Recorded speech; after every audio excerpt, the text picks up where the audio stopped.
देश के लौह पुरुष सरदार वल्लभभाई पटेल की 150वीं जयंती के मौके पर आगरा दीवानी के अधिवक्ताओं ने उनको भावभीनी श्रद्धांजलि देते हुए पुष्प अर्पित किए। 2014 में नरेंद्र मोदी के प्रधानमंत्री बनने के बाद से 31 अक्टूबर को पटेल की जयंती राष्ट्रीय एकता दिवस के रूप में मनाई जाती है। पीएम मोदी सुबह गुजरात के नर्मदा जिले में एकता नगर के पास पटेल की 182 मीटर ऊंची मूर्ति पर पहुंचे और फूल चढ़ाकर भारत के लौह पुरुष को श्रद्धांजलि दी, जिसके चलते हुए आगरा दीवानी के अधिवक्ताओं ने भी भारत के पहले गृह मंत्री सरदार वल्लभभाई पटेल की 150वीं जयंती मनाई गई। 31 अक्टूबर को पूरे देश में राष्ट्रीय एकता दिवस के रूप में यह अवसर मनाया जाता है, जिसमें राष्ट्र ने सरदार पटेल के योगदानों को नमन किया। तो वहीं द एडवोकेट एसोसिएशन के संरक्षक अरुण पचौरी में उनके चित्र पर माल्यार्पण कर सभी लोगों को उनके पद चिन्हों पर चलने का संदेश दिया। वल्लभभाई पटेल, जिनको भारत ने लौह पुरुष की उपाधि दी, क्योंकि उनका जो हृदय था वो इतना मजबूत था, वो इतने अंदर से मुलायम और ऊपर से इतने कठोर थे कि कई रियासतों को उनका नाम सुन के ही और भारत में जो भारत से अलग जाने का प्रयास कर रहे थे, उन्होंने एक साथ लाने का कार्य किया था।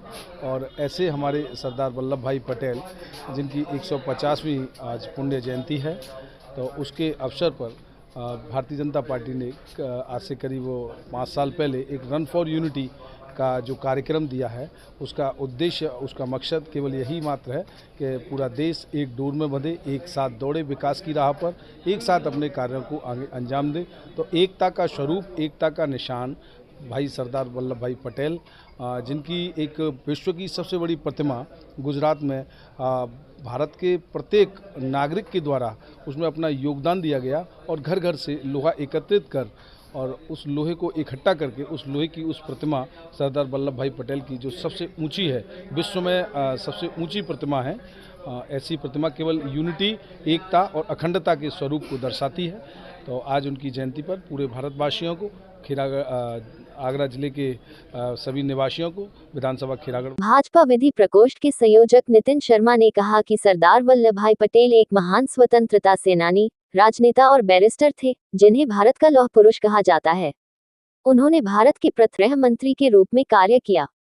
उनके अथक प्रयासों से देश की लगभग 562 छोटी बड़ी रियासतों का भारत गणराज्य में विलय संभव हो पाया।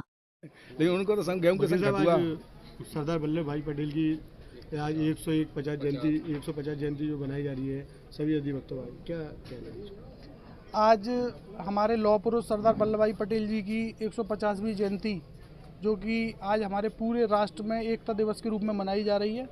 और आज हम अधिवक्ता साथियों ने भी इस दीवानी परिसर में हमारे लौह पुरुष प्रथम गृह मंत्री सरदार वल्लभभाई पटेल जी की जो 150वीं जयंती है, पूरे हर्षोल्लास से मनाई है। माल्यार्पण किया गया है सभी अधिवक्ताओं द्वारा। और एकता का संदेश जो हमारे देश में अखंड भारत का आज जो स्वरूप दिखाई देता है, वो हमारे लौह पुरुष सरदार वल्लभभाई पटेल की देन है, जिन्होंने आज़ादी से पूर्व हमारे जितने भी विकसित राज्य और जो छोटी छोटी ये जो राज्यों में बटी हुई रियासतें थी, उनको एक करने का काम किया था। ऐसे ही हम संदेश देना चाहते हैं कि हमारा देश अखंड रहे और हम सभी लोग इसकी अखंडता को बनाए रखने के लिए कार्य करते रहे। वक्ताओं ने उन्हें शांत, उदार और नर्म दिल का इंसान बताया, जो महान एवं प्रेरणादायक विचारों के धनी थे। गांधी जी की इच्छा का सम्मान करते हुए उन्होंने प्रधानमंत्री पद की दौड़ से खुद को दूर रखा और पंडित जवाहरलाल नेहरू का समर्थन किया। बाइट संजीव अग्रवाल।